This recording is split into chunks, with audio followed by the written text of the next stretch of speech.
نحمده ونصلي على رسوله الكريم أما بعد فأعوذ بالله من الشيطان الرجيم بسم الله الرحمن الرحيم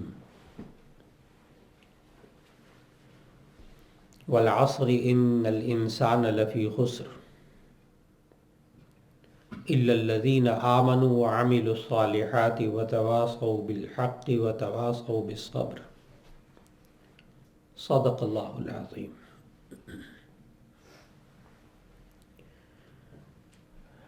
اللہ رب العزت نے پوری کائنات کو پیدا فرمایا اور اس پوری کائنات میں سے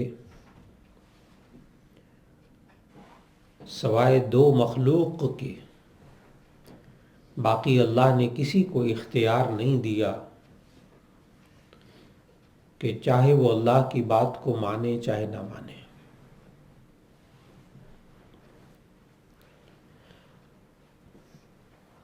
نہ جانوروں کو اختیار ہے کہ وہ اللہ کے حکم کو نہ مانے، نہ پرندوں کو اس کا اختیار ہے، نہ درختوں اور پودوں کو اس کا اختیار ہے، نہ بادل کو، نہ بارش کو، نہ پانی کو، نہ پہاڑوں کو، کسی مخلوق کو اللہ نے یہ اختیار نہیں دیا کہ وہ اللہ کی بات نہ مانے، سوائے دو مخلوق تھے، ایک انسان اور ایک جنات۔ ان کو اللہ نے اختیار دیا۔ فرشتوں کو بھی یہ اختیار نہیں ہے کہ وہ اللہ کی بات نہ مانے، ہر صورت میں انہوں نے اللہ کی بات کو ماننا ہے، لیکن اس انسان کو اللہ نے اختیار دیا، جنات کو اختیار دیا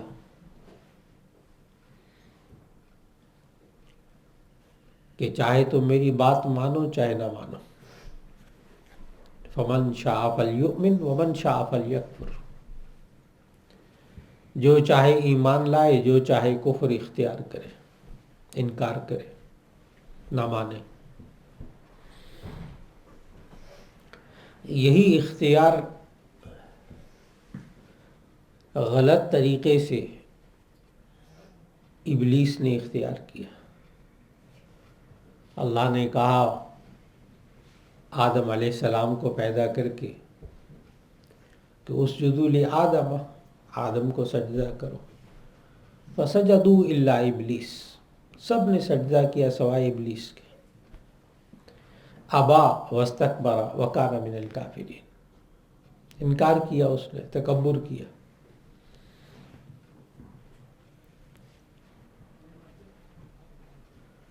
یہ ابلیس جنات میں سے تھا۔ اللہ تعالیٰ نے قرآن مجید میں بتایا کان من الجن ففسق عن امر ربہ، یہ جنات میں سے تھا، اس نے اپنے رب کی نافرمانی کی۔ یہی اختیار انسان کو دیا، چاہے انسان اللہ کی بات مانے چاہے نہ مانے۔ یہ اللہ نے دو مخلوق کیوں پیدا کی ایسی؟ یہ اللہ تعالیٰ نے خود قرآن مجید میں بتایا لِنَبْلُوَكُمْ أَيُّكُمْ أَحْسَنُ عَمَلًا، تاکہ ہم آزمائیں کہ تم میں سے کون اس اختیار کو استعمال کر کے اچھے اعمال کرتا ہے۔ اب سوال یہ ہے کہ اللہ نے جب ہمیں اختیار دیا ہے تو یہ اختیار انسان اگر استعمال غلط طریقے سے کرے تو پھر ایسی صورت میں یہ انسان خسارے میں ہے۔ یہی بات اللہ تعالیٰ نے سورۃ العصر میں قسم کھا کے فرمائی والعصر ان الانسان لفی خسر، زمانے کی قسم، تمام انسان خسارے میں ہے۔ یہ انسان اس خسارے سے کیسے نکل سکتا ہے یہ بھی خالق نے بتایا، رہنمائی بھی کی کہ یہ انسان 4 کام کرتا رہے تو یہ خسارے میں نہیں جائے گا۔ خود اس خالق نے بتائے طریقے، اس میں کوئی دو رائے نہیں ہو سکتی۔ کوئی انسان یہ نہیں کہہ سکتا کہ مجھے اس سے اختلاف ہے، یہ تو خالق نے بتایا۔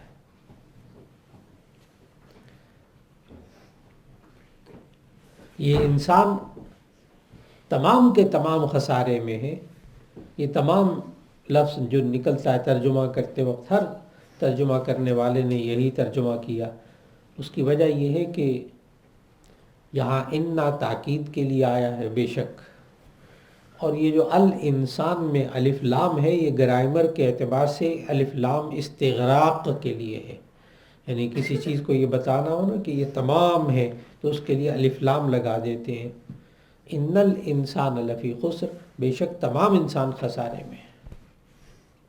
آگے پھر اللہ تعالیٰ نے اس میں سے نکالا، استثناء کیا، الا الذین آمنوا وعملوا الصالحات وتواصوا بالحق وتواصوا بالصبر۔ معلوم ہوا یہ انسان ان 4 کاموں کی محنت کرتا رہے تو یہ انسان خسارے میں سے نکل سکتا ہے۔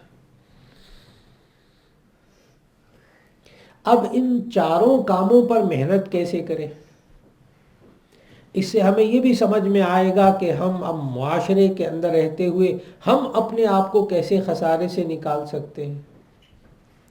اس سے یہ بھی سمجھ میں آئے گا کہ ہمارے جو بچے ہیں، نوجوان نسل ہے، بچے ہیں، بچیاں ہیں، ہم ان کو خسارے میں سے کیسے نکال سکتے ہیں۔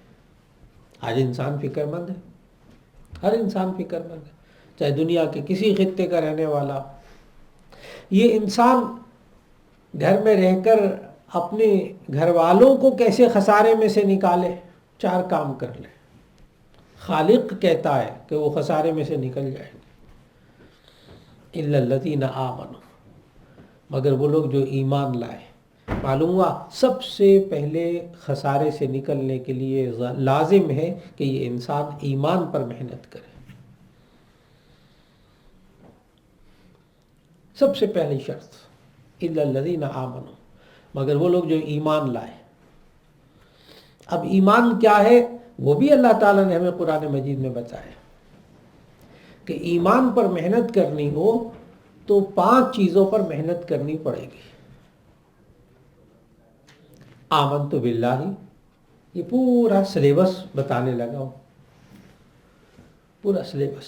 ہم اپنے بچوں کی تربیت کیسے کریں کہ وہ خسارے سے نکل جائیں، ہم معاشرے کے نوجوان بچوں کی بچیوں کی کیسے تربیت کریں۔ خالق کی بتائی ہوئی تربیت ہے کہ وہ ایمان کیا ہے، وہ اللہ تعالیٰ نے قرآن مجید میں بتائی کہ 5 چیزیں ہیں۔ آمنت باللہ وملائکتہ وکتبہ ورسلہ والیوم الآخر، 5 باتوں کے ایمان پر محنت کرنی ہے۔ انہیں کہتے ہیں عقائد اسلام۔ عقائد اسلام، اسلام کے پختہ عقیدے۔ عقیدہ عربی میں کہتے ہیں گرہ لگائی ہوئی چیز، جب آپ کسی چیز کو گرہ لگا دیتے ہیں وہ پکی ہو جاتی ہے۔ تو جو انسان کے پختہ خیالات ہوتے ہیں نا ان کو عقیدہ کہتے ہیں۔ یہ عقائد ہے اسلام کے 5 بنیادی عقائد، 5 باتوں پر ایمان رکھنا، اللہ پر ایمان، فرشتوں پر ایمان، کتابوں پر ایمان یعنی آسمانی کتابوں پر، رسولوں پر اور آخرت پر۔ اللہ پر ایمان کی محنت کہ اللہ پر ایمان رکھے یہ انسان کیسے؟ عقیدہ توحید، اللہ کو اس کی ذات اور صفات کے اعتبار سے ایک ماننا۔ اگر ہماری اس محنت میں کمزوری رہ جائے گی تو یہ انسان رازق کسی اور کو سمجھنا شروع کر دے گا۔ اگر یہ اللہ کے علاوہ کسی اور کو رازق سمجھے گا، اصل میں تو رزق مجھے یہ دیتا ہے، تو انسان پھر اس سے ڈرے گا۔ جس کو رازق سمجھے گا اسی سے ڈرے گا، اسی کی بات کو مانے گا۔ اگر وہ اللہ کے علاوہ ہوا تو یہ خسارے میں۔ اگر ہمارے بچوں نے اپنی ماں کو رازق سمجھا، اپنے باپ کو رازق سمجھا تو اسی سے ڈریں گے بس۔ اس سے آگے بچے کا ذہن ہی نہیں جائے گا۔ اور اگر ہم بڑوں کا ذہن یہ بن گیا کہ رازق ہمارا یہ والا شخص ہے اللہ کے علاوہ، یہ شخص، وہ اسی کو راضی کرنے کی ساری زندگی اسی میں لگا دے گا، اللہ کی طرف جائے گا ہی نہیں۔ اللہ کو اس کی ذات اور صفات کے اعتبار سے ایک ماننا، اس کی صفات پر محنت کرنا کہ وہی اللہ ہے جو زندگی دینے والا ہے، وہی اللہ جو رزق دینے والا ہے، وہی اللہ ہے جو اولاد دینے والا ہے، وہ تمام 99 صفاتی نام، ان پر محنت ہو۔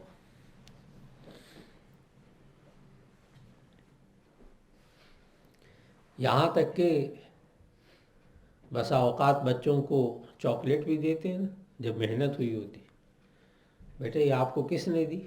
اللہ تعالیٰ نے دی۔ بچہ کہتا ہے، چھوٹا سا بچہ، اللہ نے دی۔ پوچھ لے آپ کب؟ جب محنت ہوئی بھی ہو۔ اور یہاں تک کہ ایک بچے کو یوں کہا، ذرا تھوڑا سا کھنگالنے کے لیے، ذرا ٹٹولنے، امتحان کے لیے، یہ تو آپ کی ماما نے آپ کو دی ہے چاکلیٹ۔ تو بچہ آگے سے کہتا ہے، ہاں ماما کو اللہ نے دی۔ بڑا آرام سے کہتا ہے، ماما کو اللہ نے دی، زیادہ اوپر نہیں گیا۔ کب؟ جب محنت ہوئی۔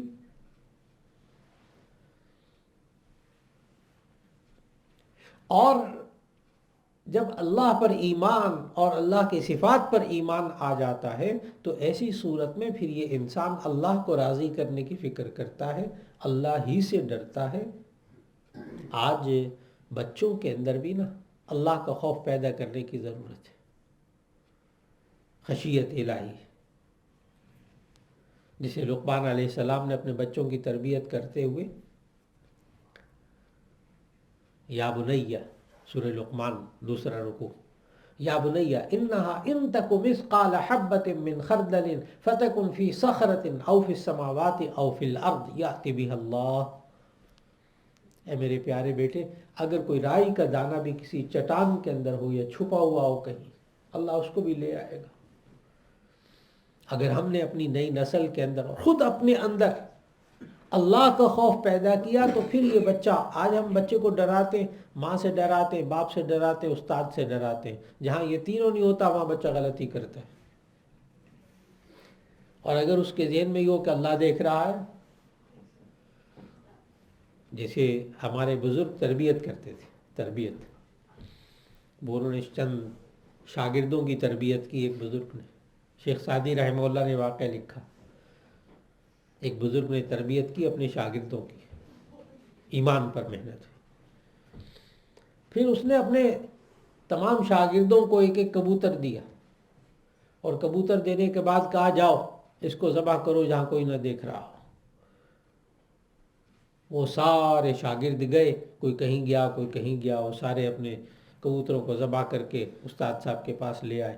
ایک شاگرد جو وہ زندہ کبوتر واپس لے آئے، اس نے ذبح ہی نہیں کیا۔ استاد صاحب کو غصہ چڑھ گیا کہ اللہ کے بندے، تمہیں کوئی جگہ نہیں ملی تھی کبوتر جو ہے نا ذبح کر کے آ جاتے؟ باقی سب نے کہانیاں سنائی، ہم وہاں گئے، ہم وہاں گئے، ہم وہاں گئے، وہاں جا کے کبوتر ہم نے ذبح کیا۔ وہ استاد صاحب نے وہ جو کبوتر زندہ لے آیا تھا اس پر گرم ہوئے، تم نے کیوں نہیں کبوتر ذبح کیا؟ وہ کہنے لگے، جی آپ ہی نے تو کہا تھا وہاں جا کر ذبح کرنا جہاں کوئی نہ دیکھ رہا ہو، میں جہاں جاتا تھا اللہ دیکھ رہا ہوتا تھا۔ تو استاد صاحب نے، شیخ سعدی نے لکھا، استاد صاحب نے کہا، ایک پاس باقی فیل، ایک پاس باقی فیل۔ محنت ہوئی نا، اللہ دیکھ رہا ہے، اللہ ہر حال کو جانتا ہے۔ اور اس بات کو بار بار دہرایا جائے، بار بار دہرایا جائے، ایمان پر محنت مسلسل، ایک دو دن نہیں۔ جیسے ہم اپنے شاگردوں کو کہتے ہیں، میں نے ایک دفعہ کہا تو تھا، اللہ کے بندے ایک دفعہ کہنے سے کچھ نہیں ہوتا، اللہ کرنے والا، اللہ ایک دفعہ کہنے سے بھی کر دے، زندگی پلٹ دے۔ یہ بار بار کہنے کی بات ہے، بار بار کہنے کی بات ہے۔